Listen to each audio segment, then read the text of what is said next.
సభా సరస్వతికి నమస్సులు. మనం సెప్టెంబర్ 9 కాళోజీ నారాయణరావు గారి జయంతిని తెలంగాణ భాషా దినోత్సవంగా నిర్వహించుకుంటున్నాం. ఆ సందర్భంగా తెలంగాణ యాసకి, మన సంస్కృతికి ప్రతీకగా చెప్పుకునే బతుకమ్మ బోనాలను ఇంతసేపు మీరు చూశారు. ఈనాటి ఈ కార్యక్రమాన్ని మరింత కన్నుల పండుగగా నిర్వహించుకునేందుకు, మనకు మంచి మంచి ముచ్చట్లు చెప్పేందుకు మనకు నందిని సిద్ధారెడ్డి సారు ఈనాటి కార్యక్రమానికి ముఖ్య అతిథిగా వచ్చేశారు. వారు ప్రధాన సందేశం ఇస్తారు. ఇప్పుడు సిద్ధారెడ్డి సార్ అంటే తెలంగాణ అస్తిత్వ పోరాటానికి ఒక దిక్సూచి. ఇందాక అమ్మాయి చెప్పినట్టు సోయి అనే పత్రికను చాలా కాలం నడిపారు. సిద్దిపేటలో డిగ్రీ కళాశాలకు అధ్యాపకులుగా చాలా కాలం ఉండి ఒక ఉద్యమానికి రూపకల్పన జరిగింది అక్కడే. మాకు తెలిసినంత వరకు సిద్ధారెడ్డి సారు అంటే అస్తిత్వ పోరాటము, తెలంగాణ అంటే మాకు సిద్ధారెడ్డి సారే. ఈ కాలం గతంలో ఏంటో అవన్నీ మేము ప్రత్యక్షంగా చూడలేదు, కానీ ఇప్పుడు కళ్ళతో చూస్తుంది, వింటుంది. మేము వారు ఉన్నారు అంటే మేము వెనకాల నడవడానికి కాస్త ధైర్యం చేస్తాం. అలా సారు ఎక్కడో కాదు, మన సిద్దిపేటలో సిద్దిపేట వాస్తవ్యులు. వారు తెలంగాణ అస్తిత్వానికి ప్రతీక అయిన ఉద్యమానికి రూపకల్పన చేసిన వారు. తెలంగాణ ఏర్పడిన తర్వాత వచ్చిన సాహిత్య అకాడమీ, ఇంతక్రితం కూడా ఉంది. తెలంగాణ ఏర్పడిన తర్వాత సాహిత్య అకాడమీకి తొలి అధ్యక్షులుగా 2017 నుండి 20 వరకు బాధ్యతలు నిర్వహించి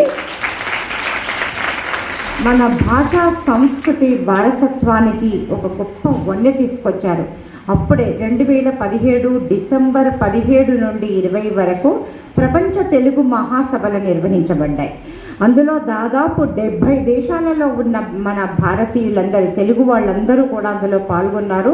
5 వేదికల మీద చాలా ఘనంగా ఈ శతాబ్దానికి ఒక గుర్తుండిపోయే ఒక తెలుగు పండుగ జరిగింది అంటే అది ప్రపంచ తెలుగు మహాసభలు. ఆనాటి నుండి ఈనాటి వరకు కూడా ఎన్నో తెలుగు కార్యక్రమాలు జరుగుతుంది అంటే ఆ వారసత్వంగా కొనసాగుతున్నట్లుగా మేము భావిస్తాము. సార్ ఎన్నో గ్రంథాలను కూడా రచించారు. దాంట్లో ప్రధానంగా భూమి స్వప్నం చాలా అద్భుతమైన పుస్తకం. ఏ మాత్రం దొరికినా చదవండి. సార్ మన సిద్దిపేట బందారం వారి ఊరు, బందారం కథలు అని వారి చిన్నప్పటి నుంచి చూసిన జీవితాలు, ఆ కుటుంబ నేపథ్యాలు, ఆ పల్లె వాతావరణాన్ని చిత్రిస్తూ చక్కటి కథలు రాసి బందారం కథల్ని వెలువరించారు. ఒక కథల పుస్తకం నేను కొన్ని క్లాసుల్లో చూపించడం కూడా జరిగింది.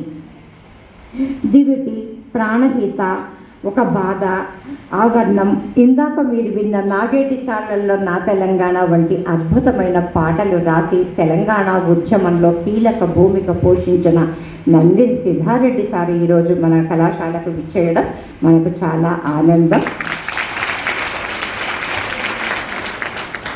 భాష అంటే ఎప్పుడు చెప్తుంటాం ఒకటే మాట, అది ఒక వినిమయ సాధనం మాత్రమే కాదు.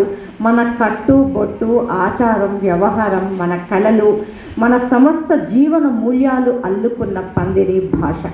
భాష ఒకటి నిలబడితే సమస్తం నిలబడతాయి. భాషకు విఘాతం కలిగితే మన అస్తిత్వమే పోతుంది. కాబట్టి తెలంగాణ వచ్చిన తర్వాత కాళోజీ నారాయణరావు గారు భాష కోసం ఎంత చక్కగా అంటే బడి పలుకుల భాష, పలుకుబడిల భాష. మనకు వచ్చినట్లు మాట్లాడతాం, మనం వచ్చినట్టు రాసుకుంటాం. మన భాషను మనం గౌరవించకపోతే ఎవరు గౌరవిస్తారు? ఇది నా భాష, నేను ఇలాగే మాట్లాడతాను, నా భాషను నేను ప్రేమించుకుంటాను కదా. సినిమాల్లో కూడా ఇప్పుడు తెలంగాణ భాష ఎవరు ఏం రెడ్డి చెప్పండి, బాగా వినబడగానే చాలా సంతోషిస్తుంటారు చూడండి. అతిరథ మహారథులందరూ కూడా ఇప్పుడు తెలంగాణ భాష మాట్లాడుతుంటే తెగ మురిసిపోతున్నాం కదా. ఒకప్పుడు మాట్లాడడం కూడా మోటుగా ఫీల్ అయ్యేవాళ్ళు. వీళ్ళు ఎట్లా మాట్లాడతారు, వీళ్ళకి మాట్లాడమే రాదంటే మనం తలకాయ ఉంచుకుంటుంటే, ఇప్పుడేమో ధైర్యంగా నేను ఇట్లానే మాట్లాడతాను, వింటే నువ్వు లేకపోతే ఊపో అనే కాడికి వచ్చినాం కదా. అది సాధించింది ఏమిటి అంటే మన తెలంగాణ మనకు వచ్చిన తర్వాత మనం ధైర్యంగా మాట్లాడడం అనుకోండి, ఇది నా నేల, నా భాష, నా సంస్కృతి అని ఘనంగా చెప్పుకునే రోజు వచ్చింది. దాన్ని నిలబెట్టుకొని దాని వారసులుగా మీరు ముందు తరాలకు తీసుకెళ్ళి అందించవలసిన బాధ్యత మీ అందరిది. మీకు ఇందాక చెప్పినట్టు మంచి మంచి ముచ్చట్లు మీకు అందించడానికి ఈరోజు సార్ మన కళాశాలకు విచ్చేశారు. వారికి మీ అందరి కరతాళ ధ్వనుల మధ్య హృదయపూర్వక ఆహ్వానం పలుకుతున్నాను. ధన్యవాదాలు సార్.